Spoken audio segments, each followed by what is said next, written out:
사랑의 상속 1978년 9월 21일 목요일 일본 가미카마에서 참 아버님께서 내려주신 귀한 말씀입니다. 이 전날에 부모님께서는 비행기를 타시고 24시간 걸쳐서 일본에 도착하셨고 말씀을 주신 이날도 밤새워 귀한 말씀을 주신 것입니다. 축복의 의미, 아담 한 사람을 복귀하기 위해 하나님께서는 지금까지 많은 시간을 소비해 왔습니다. 하나님의 섭리 역사는 6천년이 아닌 몇만 년, 몇천만 년을 두고 섭리해 온 것 같던 지루한 역사였습니다. 그로 인하여 역사 과정에서 희생이 된 개인, 가정, 종족, 민족, 국가는 이루다 헤아릴 수 없습니다. 그 숫자는 두려울 정도로 많은 것입니다. 단지 타락전 아담의 기준을 복귀하기 위하여 그토록 많은 희생을 치렀던 것입니다. 메시아는 바로 그와 같은 희생을 토로하여 오시게 되었습니다. 그렇다면 메시아의 사명이란 무엇이겠습니까? 그것은 본연의 원리 원칙에 통하는 남성을 만드는 일입니다. 즉 타락전 입장인 창조 본연의 아담으로 재창조하는 것입니다. 다음은 아담을 통해서 헤아를 복귀하는 것입니다. 그러므로 아담이 복귀되고 헤아가 복귀되어 함께 하나님 앞에 선다는 것은 실로 경이로운 것이요 모든 탕감 조건을 통과해서 축복을 받는다는 것은 놀라운 사건인 것입니다. 그렇기 때문에 역사 속에 사라져간 수억만의 희생자가 우리들에게 참수의 눈길을 보내고 있다는 사실을 알아야 합니다. 그들이 만일 여러분과 같이 축복받는 입장에 선다면 이처럼 살지는 않는다는 것입니다. 그럼에도 불구하고 불편을 토로한다면 일본이 벌을 받고 세계가 벌을 받게 될 것입니다. 여러분들은 여기에 와서 축복을 받을 만한 어떤 조건이라도 있습니까? 하나님의 눈으로 본다면 모두 오물 속의 구더기와 같은 존재들입니다. 가정생활에 있어서 남편과 아내가 서로 상대의 전후관계와 배후관계가 어떤지 모르고 서로를 무시한다는 것은 있을 수 없습니다. 아내를 무시하는 것은 곧 어머니를 무시하는 일입니다. 남편을 무시하는 것은 아버지를 무시하는 일이며 하나님을 무시하는 일입니다.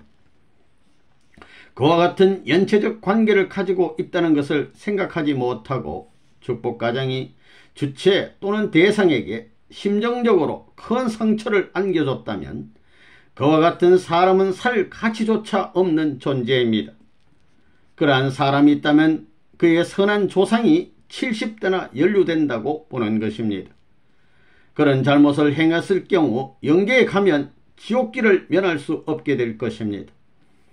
통일교회는 지옥까지도 복귀하려고 하는데 이와 같이 하나님의 심정권을 유린하는 사람은 구제할 길이 없습니다. 그 구제의 길이 있다면 그것은 하나님의 이상이 완전히 성취된 후의 일일 것입니다. 이번에 제3차 7년 노정을 마치면 제 축복은 없을 것입니다. 두 사람이 이별한 경우에 그 이별은 두 사람이 함께 지옥으로 가는 편이 오히려 간단합니다. 이스라엘의 역사가 그렇게 되어 있습니다. 간음죄를 범한 사람은 돌로 쳐서 죽인다는 것이 성서의 가르침입니다. 하나님의 축복을 받은 자가 자기 마음대로 다시 결혼해서 이 지상에 그 혈통을 남긴다는 것은 선생님이 매우 고심하는 중대한 문제입니다. 에덴 동산에 그런 사람이 존재해서야 되겠습니까? 천국 건설을 하는 데 있어서 그러한 자가 용서되어야 합니까? 그러한 원칙은 없습니다. 축복을 받은 후 남편을 불신하거나 아내를 불신한다면 우주에 얼굴을 돌릴 수가 없을 것입니다. 심정권을 전면적으로 범한 사람이기에 그 사람이 갈 곳은 아무데도 없습니다. 남성에게는 아내가 어머니의 분신이며 어머니의 결집체입니다. 동시에 누나의 결집체요 누이 동생의 결집체입니다. 그리고 우주를 대표한 여성의 결집체입니다. 그와 같은 내용을 갖추고 있는 아내를 사랑함은 모든 인류를 사랑한 결과가 됩니다. 그것은 또 모든 여성을 사랑한 입장에 서게 되고 자기 집의 어머니와 누님과 누이동생을 사랑한 것이 됩니다. 그러므로 가정이란 인류애를 교육하는 대표적인 수련소입니다. 심정의 중심을 세우는 대표적인 광장입니다. 거기에서 서로 신뢰하며 행복한 생활을 영위하는 것은 전 우주의 중심으로 서게 되고 행복한 생활을 누리게 된다는 것입니다. 그것이 이상권의 시작입니다. 사랑이 없이는 아무런 존재의 의미도 없습니다. 마찬가지로 여성에 있어서 남편은 아버지의 분신입니다. 또한 오빠의 결집체요 남동생의 결집체입니다. 이것이 우리들이 이루어야 할 가정의 이상입니다. 부모가 자식의 결혼을 원하는 것은 자식들에게 부모의 사랑을 모두 상속해 주고 싶고 전수해 주고 싶기 때문입니다. 어버이는 죽어가면서 후손에게 그 실체를 남겨놓습니다. 그러므로 후손이 필요한 것입니다. 사랑은 영원히 계속되는 것입니다. 사랑은 인간의 최고 원망이므로 만민이 쌍수를 들고 상속하고자 합니다. 그 사랑을 남겨놓음으로 영계에서도 당당히 하나님 앞에 나아갈 수가 있습니다. 그러한 사랑을 완수할 수 있는 곳이 가정입니다. 가정을 통해 천국으로 간다는 것은 곧 사랑의 일체권이 이루어진다는 것입니다. 인간이란 자기가 희망에서 태어난 존재가 아닙니다. 그렇다면 아버지 어머니의 희망에 의해서 태어난 것일까요? 그렇지 않습니다. 하나님의 희망에 의해서 태어난 것입니다. 하나님 대신인 부모의 사랑을 통해서 새로운 생명체로 태어난 것이 나입니다. 그리고 사랑은 전체를 창조하는 힘을 가지고 있습니다. 우주의 사랑 모두를 받아 전 우주의 중심적인 존재로 태어난 것이 바로 나입니다. 사랑에 의해서 태어나고 사랑에 의해서 키워지고 사랑에 의해서 살고 또 사랑을 남기는 것이 인생에 있어서 최고의 목적입니다. 자기의 가정에서 우주의 중심인 사랑의 사명을 다하는 것만이 가장 가치 있는 일입니다. 오늘 밤이 깊어졌으니 말씀을 간단히 했으면 좋겠다고 생각합니까? 그러나 일은 시초보다도 끝맺음이 중요합니다. 사랑의 세계도 그와 마찬가지입니다. 하나님께서 아담과 헤아를 창조하신 그 당시보다도 그를 통해 펼쳐질 미래에 더 큰 뜻을 두셨습니다. 가장 존귀한 것이 오도록 하였습니다. 그것은 창조 목적을 완성하는 일입니다. 사랑을 중심으로 한 사위 기대를 완성하는 것입니다.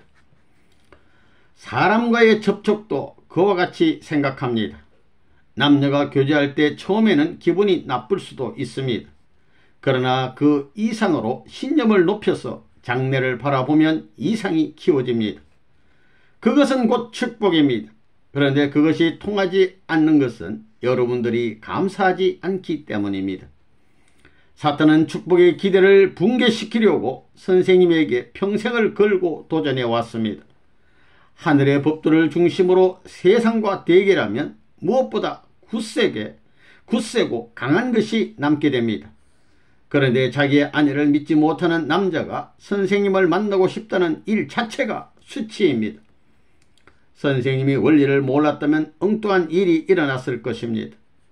인간의 유혹뿐 아니라 사탄의 유혹이나 시험이 얼마든지 있을 수 있습니다. 6,7년 동안에 하나님에 대해서 참소를 계속해 온 사탄은 커다란 힘을 가지고 있습니다. 대부분의 사람은 큰 시험을 당했을 때 쓰러지고 맙니다. 선생님이 지금 이곳까지 온 것은 원리 원칙으로 되어 있는 하늘의 법도를 알았기 때문입니다. 그러므로 사탄의 유혹에 말려들지 않았습니다. 여러분들은 이것을 자랑으로 여겨야 합니다. 여러분 중에 축복을 받은 후 다른 여자나 또는 다른 남자를 통해서 아이를 가졌다면 그것은 용서받지 못합니다. 그 아이마저 크게 문제가 될 것입니다. 이 문제를 장차 어떻게 처리할 것인가에 대해서 선생님은 매우 고민하고 있습니다. 선생님은 만민을 구하기 위해서 왔습니다.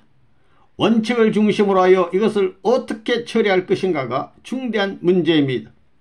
그것이 불가능할 때는 눈을 감고 다녀야만 합니다. 하나님의 심정을 파괴하는 그와 같은 자리에서 남녀가 사랑을 해서는 안 됩니다. 그로 인한 결과는 원리로 보아 비참하게 된다는 것을 알고 있는 선생님입니다. 그러니 논의의 여지가 없다는 것입니다. 이러한 일은 참으로 부끄러운 일입니다. 그러므로 1800상 중에서 그와 같은 사람이 나타나려고 한다면 1800상 모두가 합심하여 방비작전을 취해야 합니다. 이것이 1800상 모두의 오점이기 때문에 심각한 것입니다. 이러한 문제를 중심으로 하나님은 지금까지 고생을 해 오셨습니다. 이스라엘 민족을 멸망시킨 것도 그 문제 때문이었습니다. 선생님의 나이는 벌써 60에 가깝습니다. 이제 지상에 머무를 기간이 길지 않습니다. 이런 생각을 할 때 세계 만민에게 통하는 전통을 속히 세우지 않으면 안 되겠다는 생각이 듭니다. 하나님은 또한 통일교회를 살리기 위해 고생해 오셨습니다. 통일교회를 살린다는 것은 곧 가장 중심인 축복가정을 살리는 것을 의미합니다. 가정부장도 그러한 사실을 잘 이해하고 철저히 교육시켜야 합니다. 여러분 중에서 연애를 해본 사람은 축복의 대열에 들어갈 자격이 없습니다. 연인을 사모해서 그 손으로 편지를 썼다면 그 일 자체가 부끄러운 일입니다. 원리적 관점에서 보면 그렇다는 것입니다. 일본은 사랑 문제에 있어서 무질서합니다. 그러므로에도 불구하고 선생님은 동물처럼 되어가는 젊은이들을 찾아 세워 축복해 주고 있습니다. 그러니 축복받기 위해서는 먼저 회개부터 해야 합니다. 선생님의 사명은 타락한 인간들에게 탕감 조건을 세우게 하여 순수한 총각과 처녀의 입장을 복귀하여 하나님 앞에 바쳐드리는 일입니다. 이번 축복은 특사입니다. 선생님은 지난날 제3차 7년 노정을 마치지 않으면 축복이 없다고 식구들 앞에 선포한 바 있습니다. 통일교회가 지상에서 잘못된 윤리 문제를 해결하지 못하면 하나님이 부여해 주신 사명을 완수하지 못하는 것입니다. 혼탁한 세계를 깨끗한 세계로 만들어야 하는 것이 선생님과 통일용사들의 사명입니다. 이런 사명이 있음에도 불구하고 다시 축복해 주십시오 라고 말하는 사람이 있을 수 있습니까? 선생님은 그와 같은 이런 생각을 해본 바 없습니다. 봐도 없습니다. 지금은 복귀 노정에 있습니다. 제3차 7령 노정까지는 세계 복귀의 기반을 완전히 닦아야 하기 때문에 그것을 끌어당기면서 처리해야 되는 것이 선생님의 입장입니다. 1960년 이후 역사가 이와 같이 급변하는 것은 통일교회를 중심한 하나님의 섭리가 있었기 때문입니다. 왜 이러한 대전환기에 접어들었나 하는 것을 현대 역사가는 알지 못합니다. 여러분은 여러분에게 베푸는 축복이 곧 모범을 보여주기 위함임을 잊지 말아야 합니다. 선생님은 우매한 사람이 아닙니다. 조상에 대해서나 현실의 사회에 대해서나 또 후세에 대해서도 좋다는 것은 다 알고 있습니다. 지상에서 축복을 받고 자기들끼리 서로 노력해 나간다면 반드시 좋은 길로 간다는 것을 확실히 알기 때문에 여러분들을 축복의 길로 인도하는 것입니다. 그것을 이해한 그 이론적 기반 위에서 실행하고 그 실행 기대 위에 나타난 결과가 원칙에 일치했느냐의 여부를 검토하는 것은 여러분의 사명입니다. 만민은 형제입니다. 만약 자기의 형제 중에서 불구자가 있으면 그를 위해 희생하는 것이 형제입니다.